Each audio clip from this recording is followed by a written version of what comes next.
24. Where were you when the Yankees won the 1998 World Series? For one Blanchardville couple, that's a night they say they will never forget. And since then, say they are thankful to be alive. Now, almost 20 years later, they are sharing their story, hoping to make sure no one goes through what they did because of something they simply overlooked. If you want to talk sports, Babe Ruth and Lou Gehrig. Try to keep up with Larry Siftestedt. Didn't do much else but baseball. Just ask his wife, Ann. We were married in November '49. For their honeymoon, I ended up with a football game and a boxing match. 68 years of marriage later, Ann and America's pastime still have his heart. Story of his life is sports. He loves sports. And for Larry, no team compares to the Yankees. Like Joe DiMaggio, Phil Rizzuto, and Whitey Ford. For almost half a century, these two have been calling County Road F in Lafayette County home. It was kind of family-oriented built. I helped shingle, and we love the house. We'd hate to move.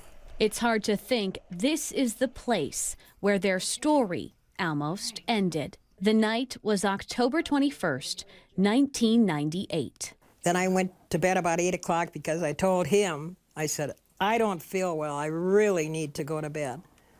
And I got sicker and sicker. And I fell against the closet door. And I lost control, and I just fell back on the bed, I guess. Pretty soon, Larry started to feel sick too, but stayed up to watch the most important game of the year. Fittingly with a throw, and the Yankees have done it again. They are the world champions of baseball. And about the time the Yankees were celebrating, So I remember laying down right here, hoping to get better, to go and tell Ann how bad I was. And when I do get up there, I find out that she's in almost worse shape. Larry hadn't been up watching the baseball game. This is Marty Doran. Either one of them would have made it. There's no possible way they would have made it till the next morning. He's their son-in-law. The levels were that high. But back then, So it's pretty scary. was Blanchardville fire chief and the first person Larry called. And I asked if, what went on during the day, and they said they had work done to the gas water heater. So I said, hang up, call 911, we'll be right up. The Siftesteds say because of a faulty installation, carbon monoxide was filling their home.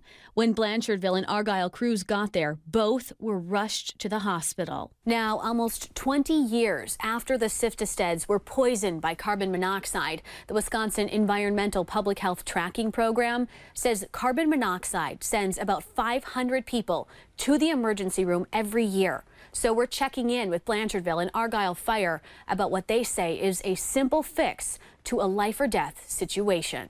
There should be at least one on every level of your house. Steve Pilling and Andy Chenis say it is crucial. Others hear this message about the silent killer. One of the easiest and cheapest investments you'll make is something that will possibly save your life. It's life or death. You don't want to die because you didn't buy a $20 appliance to put in your house. Something the Siftesteds say they now know too well. Well, we're here. Thank God. And thank the Yankees. Thank goodness that I was up watching that instead of being in bed going to bed with Ann.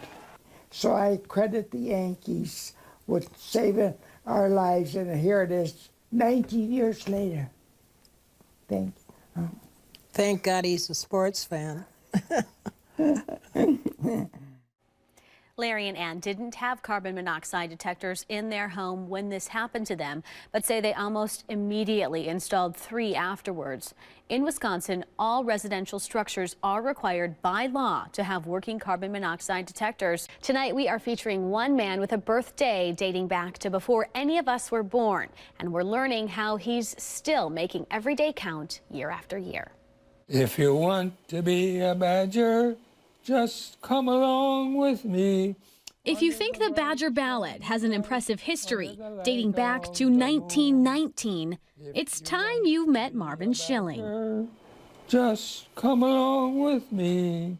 He's got the ballad beat, born in 1911. Thank you for coming. That's great. 6 years after he hit a century, this birthday is drawing quite the crowd of family, friends, UW athletes. So where are you from? And the Capitol Lakes Retirement Community crew. Happy birthday to you. Happy birthday to you. Happy birthday, dear Bud. Happy birthday to you.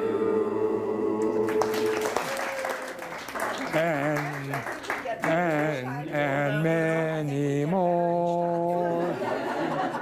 Reverend Schilling grew up on a small dairy farm near Kiel, Wisconsin. His first language, German, learning English in school. The youngest of 5 and first to go to college. He then taught in Korea and was a social justice advocate during the civil rights movement. Spent 80 years working in the United Methodist Church, serving into his 100s, with the longest record in Wisconsin. But for this great-grandfather, it's not all about what he's accomplished, but celebrating what he can still do. And that embodies his attitude, which is that I'm here for a reason. There's a purpose for every day. And for Marvin, with his work here, there's still more to be done. He feels that's God's purpose. And as long as he's with us, he will be grateful for every day. So, of course, I had to ask Marvin, what is the secret to a long and healthy life? Well, I suppose basically keep breathing. He has a good sense of humor. At 90, he taught himself to use a computer, writing 2 volumes of his life story. And as you can see here, he can still play the piano. His assisted living center says, as far as they can tell, he is the oldest living minister, or at least Methodist minister, in the U.S.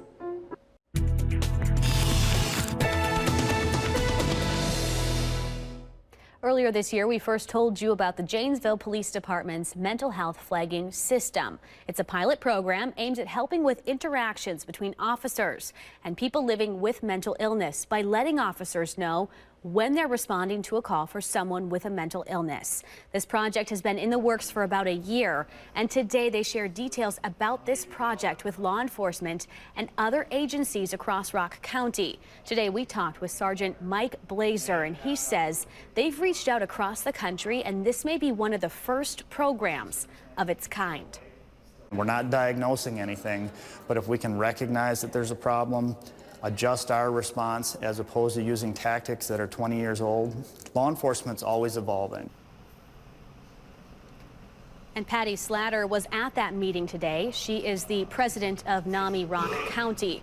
For years, she struggled with her mental health, and she says she wishes that flagging system had been around when she needed it. Patty says it would have saved her the trauma she went through on her road to recovery. Tonight, we are putting her story in focus as she shares her story and her message of hope for others. This time of year brings a turn in seasons. A fresh start for fall. But for Patty Slatter, 4 years ago, she couldn't see past the season she was in. On North Harmony Town Hall Road in Janesville, a name for a path far from the direction she was headed on April 9th, 2013. This tree was my last suicide attempt. The voices in my head from my mental health challenges were so bad that I mapped out the best tree that would work to crash my car into. She survived with a few broken ribs and a neck sprain and was medically cleared. But Patty's struggle with her mental health started years before. You know, sometimes mental illness is not shown, you mask it. I was struggling with depression. I was sad all the time. I just wasn't happy. I was working full time, but something just wasn't right. And I was a victim of a rape happening to me, And that just triggered the emotions even more, and I didn't know how to handle that. 50 hospitalizations, 12 suicide attempts, and I'm still here today. Still here today, Speak, I share my and story. for a reason. I had to take responsibility that meds weren't going to all fix me, people weren't going to fix me, the hospitals weren't going to fix me, and a combination of all of that. And with me changing my thinking and doing different therapy groups and dialectical behavior therapy, I then learned the skills of how to start changing things. It's that important to share a lived experience story to say there is recovery, there is help. I was told I would never get better. I was told I should be dead. We don't want to highlight suicide, but we want to highlight the recovery of what can happen when people ask for help. And September is National Suicide Prevention Month. We have posted those resources to get help on our website. That's NBC15.com.